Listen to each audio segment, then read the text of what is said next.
4 दिन, सिर्फ 4 दिन का युद्ध, इतना छोटा युद्ध दुनिया के इतिहास में शायद ही कभी हुआ हो, और हुआ भी हो तो 4 दिन में इतना कुछ बदल जाए, ये आज से पहले या कम से कम 7 मई से पहले कोई कहता तो ये असंभव बात लगती है। आज वो संभव हो चुका है। पिछले एक वीडियो में बात की थी कि पाकिस्तान आखिर सरेंडर करने के लिए या सीज़ फायर के लिए इतना आतुर क्यों था।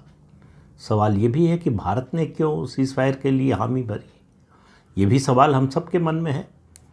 और उससे ज़्यादा पहले इस बात पर चर्चा करने या इस बारे में कोई निर्णय लेने से पहले हमको ये देखना चाहिए कि 4 दिन में हमने क्या उपलब्धि हासिल की, और जो उपलब्धि है वो कम से कम अभी की स्थिति में कह सकते हैं भूतो न भविष्यति वाली है।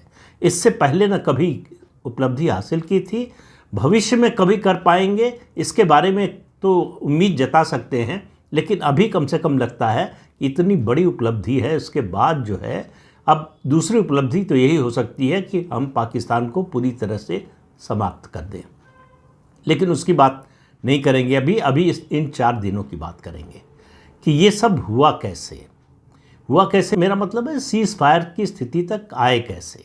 आपको मालूम है कि 22 अप्रैल को पहलगाम में निर्दोष हिंदुओं की हत्या हुई, नरसंहार हुआ।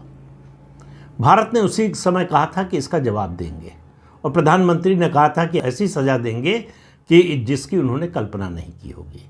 तब उस समय जब नेता बोलते हैं तो हम सब लोगों को लगता है कि ये रेटरिक है, भाषणबाजी है, बढ़ चढ़कर बोलते ही है।